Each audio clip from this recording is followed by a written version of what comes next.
Hello and welcome to another episode of our Street Soccer United podcast with me, Keith Mabbott, founder and CEO of the Street Soccer Foundation. And on today's show, I'm really pleased to welcome Sarah Yuk Lan, a transformational coach. Sarah, thank you very much indeed for joining us today. For the benefit of our listeners, our partners and supporters, and the young people that we help through the foundation, please kick us off by giving a brief introduction to yourself. Hi Keith, thank you so much for having me. Honestly, it's a real pleasure to be on this show. I love the Street Soccer Foundation and what you guys do. It's brilliant. Thank you so much. So I am Sarah Yuk Lan. I'm half. My mother Yuk Lan is my Chinese middle name. My mum's English from the southwest, and my biological dad was from Canton in China, and they met in London many moons ago. I am a transformational life coach, that's right. I'm also a mentor and looking forward to do some work with the street soccer. And I also do Reiki healing. Most of my main background is really through in the corporate world, working with more recently as a business consultant helping small businesses.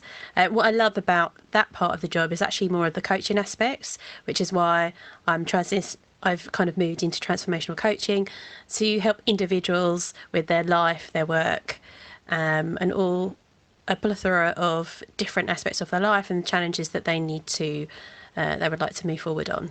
So, Sarah, you are now a transformational coach. But before we come on to that, I want to go back to the beginning with you. I know you were born in Clapham in southeast London. You've told me before you were brought up on a council estate. Tell us a bit more about your childhood and what was it like? Yes, that's right. All those many years ago, I was born in Clapham South. As I said, my mother and my biological dad met in London. They got married. My mum was very young at the time. I think she got married when she was 19. So she had my sister and then me. We're just a couple of years apart. And yep, so we were born in London. We started off in a council estate in Clapham South. And sadly, my father wasn't around. They separated by the time I was born.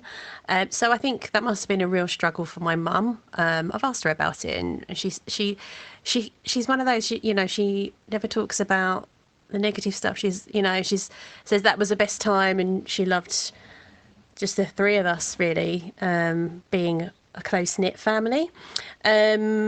But yeah, I think when I went off to financially, it must have been really difficult for her. When I went to nursery, she went to college and did a business administration course. And then I think I was around 4, and she met my stepdad, who I call Dad, and they got married. And then we moved to Medway. Starting off in Walderslade, and then stayed there for my sort of educational life. I remember that being a really big change actually, because in Clapham South, there was a whole mix of different nationalities and things. And I remember my first primary school in Walderslade and feeling like, just feeling really, obviously like the new kid, but I remember my surname was still Chang at the time, and I did get a little bit of stick for that. And also looking around the school and thinking, oh my God, I could count the number of ethnic minorities on one hand. So that took a bit of adjusting. But overall, I had a great upbringing, very working class family. My dad's a carpenter, so he's always worked around the clock. But they've always instilled kind of like working hard. At school, even though I probably could have done better than I did. And then so they were working quite a lot. I remember like coming home from school, and then when my dad was like, my mum would go out and she would work in the evenings at the supermarket and stuff like that. But so we might not have had much money and stuff, but we've always been fine and just worked hard, sort of kept our head down and stuff like that. So like you mentioned, you went on to move to Kent in the Medway, but it was in 1999, I think it was, that you took yourself off down to Southampton, where you went to study graphic design. Was this an early passion of yours, and why was it that particular degree? Was it a kind of career goal that you had at that time? I wouldn't know. It wasn't a big career or passion of mine, actually. I think what it was when I was at secondary school, the only subject I really enjoyed was arts. I've always been like creative since I was very little. And yeah, so I actually started my A levels in secondary school, but I dropped out because I was just so bored, and I felt like I wasn't really learning much more than it was not much different from my GCSEs and stuff. And I didn't really want to go to university, much to my mum's disliking. So we did have a bit of a fallout. Um, and I remember having a conversation with her and saying, look, this is my life. I don't want to go to university. I'm bored at school and I want to go to art college. So we had a bit of a fallout. We sort of agreed to disagree. And yeah, so then I went to Kent, what was called Kent Institute of Art and Design in Rochester then. And I did a 2-year BTEC in art and design. With the second year, you had to specialise in an area, so I chose graphic design and illustration just because that's what I preferred. And then I enjoyed it so much that I did actually want to go to university. So which was a surprise and a delight to my mum. But I think it was a decision that I had to make on my own. I don't really like to be told what to do, so I like to make my own decisions. So I'm quite headstrong like that. Yeah, so it was through that really. I just enjoyed it so much, being immersed into it at art college. And yeah, so then I went off to Southampton and had a brilliant time. So then, after completing your degree, you moved back to London and secured a job with a startup. How did that come about in the first place, and what were you doing on a day-to-day basis? Okay, so how did that come about and what was I doing on a day-to-day basis? So that came about just from luck and being in the right place at the right time, I guess. So after my studies, I moved to London and I was just doing some temping work through like a recruitment agency. And I landed this, I think it was like a 6-month contract on reception at a startup company called the Carbon Trust. And their mission was to reduce carbon emissions in the UK, working with UK businesses, and it's part funded by the government, part private. So yeah, I just kind of fell into it. So I actually, during my time there on reception, I got to meet everybody. There was only about 30 people there. It was a really forward thinking business. It was set up and run by a lot of the directors were from places like McKinsey Consulting and stuff like that. So I was in it was an amazing place. Really fortunate to be there, and then an opportunity came up to be a project coordinator. So the operations director, he told me about it. He said, why don't you go put yourself forward? So I did put myself forward and got the job, and honestly didn't think I was going to get it because there was such quite a high caliber of people there, and people with degrees from some of the top universities in like the sciences and stuff. And I'm from graphic design, and I was thinking, how the hell, what can I offer? But in the interview, he asked me a question, which was, why do you want the job? And I said, it's amazing, or I'd love to be a part of it. Such a great mission, and I'd love to progress. And he said, what do you mean by progress? What does progression mean to you? And I said, progression is to find myself constantly learning and developing and faced with new challenges. And the minute that stops, I know I've stopped progressing. And he seemed to be impressed with that, so I got that job, which is fantastic. And my day-to-day job, as a project coordinator, I was coordinating multiple different projects, working with on strategic stuff with a team of project managers who were developing and testing out new products and services to roll out to UK businesses. And then that's where I guess the whole systems and processes thing, I started to set up different like trackers and things like that for my managers, for the teams that I was working for. And I had fantastic training in project management from, some incredible consultants and stuff like that. So that was a fantastic job, great opportunity, which I never would have gone for. But it just goes to show, you just got to put yourself forward and you never know what's going to happen. What a great experience. And like you say, a great opportunity. But as you said there, you've got to put yourself forward and believe in your own ability. So rolling on to 2007, you then went out to Spain, where you became a teacher, teaching English as a foreign language. What happened, Sarah? What was the trigger for you? And not just, leaving your job, but leaving the country altogether. And why Spain? How did you bring this all about to suddenly be doing that out in a different country? Oh, what happened? Oh my God. So at this point, I was in a different place to the Carbon Trust, and had a really heavy workload, and I was basically just really burnt out. I kind of fell into this job, and it had a rolling contract. So I was so burnt out that I actually got signed off work with stress for a couple of weeks, I think it was. I think the doctor said, oh, he wanted to put me on medication, but I didn't want to go down that route, and I just said, oh, I'll be fine. I just need some time out. And during that time, I decided that I wasn't going to renew my contract in that job, and I was going for what I needed was a time out and a bit of life experience. A lot of my friends had from university had done the travelling thing. But I hadn't, and I hadn't really seen much of the world. I was 27 at the time, so I was thinking, this may be my last opportunity to really go for this and sort of experience living in another place, a different, immerse into a different culture, maybe learn another language,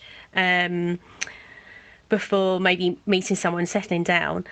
So I felt like it was now or never. I used to admire a lot of my friends from other places around the world that I'd met in London.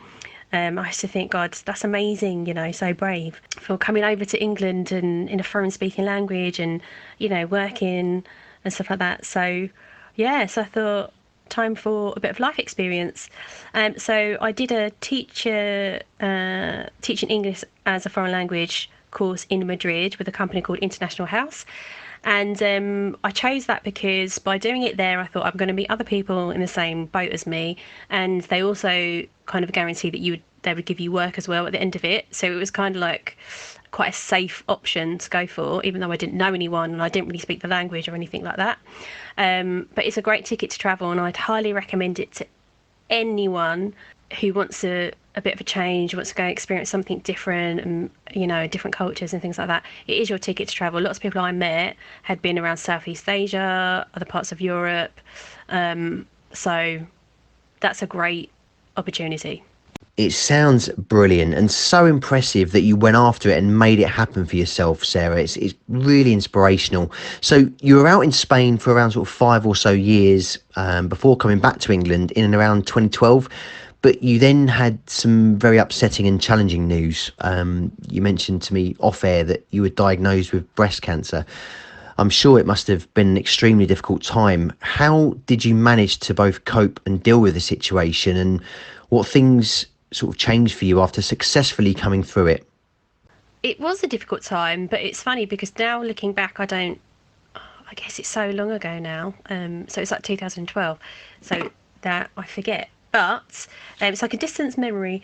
But yeah, so how did I manage and cope? I think definitely I couldn't have done it without my amazing family and friends who were super supportive. So that was an amazing thing. And I just got to mention as well that actually other members of the family were affected as well. So there was like 2 of us at one point that was going through breast cancer at different stages. And then I think when I was on my recovery, my mum was diagnosed as well. So it was sort of like we're all looking after each other at one point or another. It was crazy times. But yeah, so when I was going through mine, I think it was positivity, laughter. There were lots of occasions where in the darkest situations, like even after being diagnosed, my mum, my sister and I, we were just in fits of laughter because we were talking about my eyebrows, and I was like, oh, when I lose my hair, if my hair falls out, am I going to not have any eyebrows? And we were just like laughing and joking about that. And people probably must have thought we were mad in the waiting room. But yeah, so it's stuff like that. And it just made me realise, even in the darkest situation, you can still laugh. There are positive times in those dark times. What I did is I set up a blog. I used to blog about my journey called I Choose Giggles. And it was the choice. So I chose to focus on the positive things. And in my blog posts, I always tried to throw in some humour there because there were some very funny times. And I wanted to make it like, it is scary, but I wanted to make it a subject that people weren't so scared to talk about. So that was one thing. And as a result of that experience, it made me and my family incredibly close, and it definitely put it made me realize how important your health is. When you sort of think, God, I don't know how long I'm gonna be here. Um, it really is like a wake up call. It makes you forget about all those insignificant things. I used to be a bit more materialistic and stuff, and I'm not like that at all anymore. All I care about is my family and my health. And in business, is what I really want to encourage people to look after themselves and not burn out. Because if you haven't got your health, you know, you're in major trouble. You can't do anything else. Well, Sarah, I mean, it's well, what a great response. I mean, positivity, laughter, and as you mentioned, there are positive times in dark times, and the blog that you created sounds superb. I think, it really does help, doesn't it, as a tonic that, when you write things down, get it out of your mind and onto paper that you can read and visualize and take comfort from, and focus on the positive things. And certainly family and your health absolutely are so important. And I'm often conscious of the fact that, the work that we do, and I say to some of our team that, please focus on your well-being. You as an individual, you want to be the best version of yourself that you can be, because then it's a natural thing that others around you will have the best version of you, and therefore they reap the reward for that. So just magnificent, and all good to you.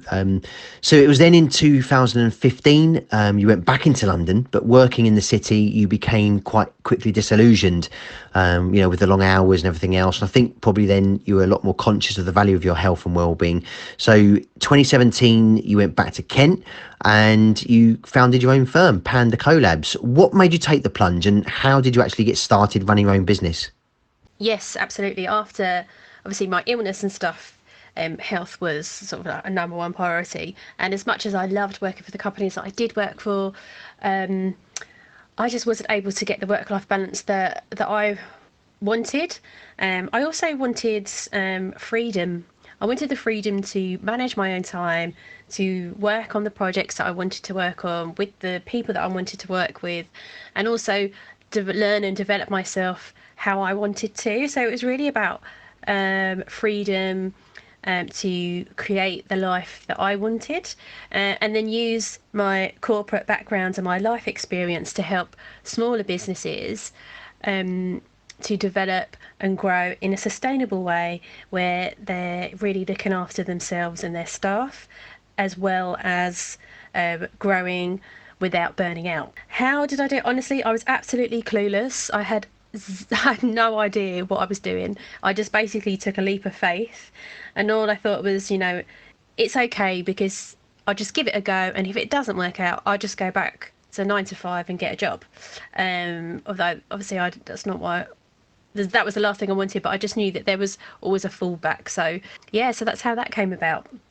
I just love that answer. The fact you took a leap of faith, and as you said, if it didn't work out, you could go and get another job, but you went for it, which is brilliant. And it's, again, a really inspirational message to put out there.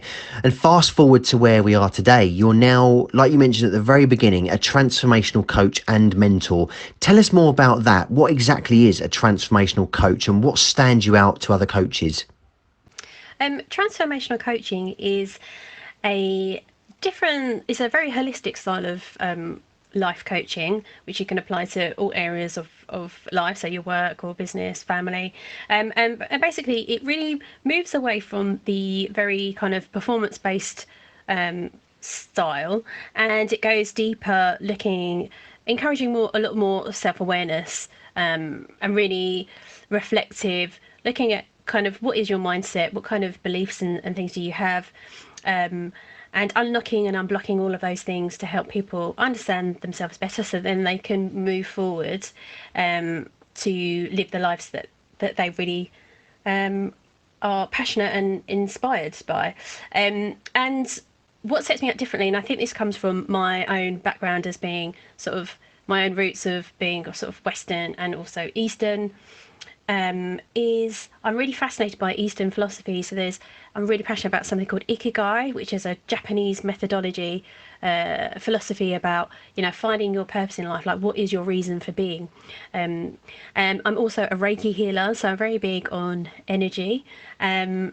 And also I'm really interested in feng shui, and I love sort of interior design and things like that. So really about kind of looking at the energy that surrounds not just yourself but your space, the space around you and stuff like that. So I like to apply all of those things into my style of coaching. So it's very holistic. The energy aspect sounds really interesting there, as does Ikigai. I've never heard of that. Finding your purpose and reason for being. I mean, I'm going to have to book a session with you now, Sarah, on a one-to-one. I'd love to learn a bit more about that.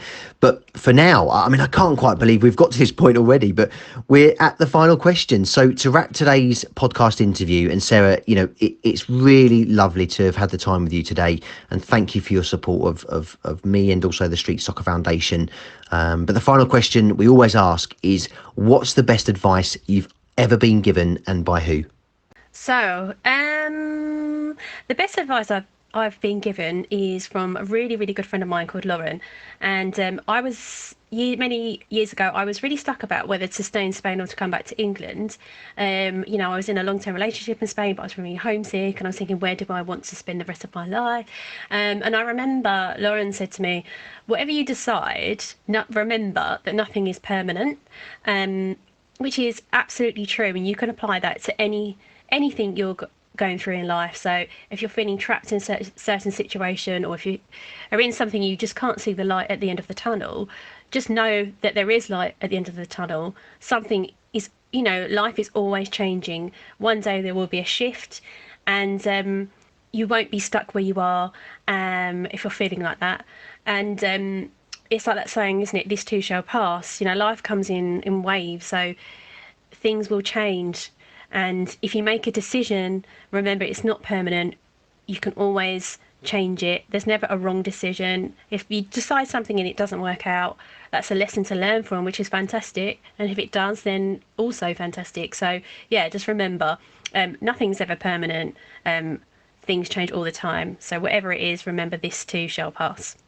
Thank you so much, Keith. I've absolutely loved being on here. I'm really excited to be working with you guys as a mentor. But yes, thank you so much. Absolutely superb. Thank you so much, Sarah. So nothing is permanent. It's short, it's punchy, but what a valuable statement to take on board. Like you say, life is always changing for all of us. It's an experience of lessons. So there you go. We can't wait for you to get started, by the way, Sarah, with us as a mentor on our schools project. And thank you for your support on that too. Guys, everyone, you've listened here to the fantastic Sarah Yuk Lan, transformational coach. Be sure to tune in again next week for our next podcast interview.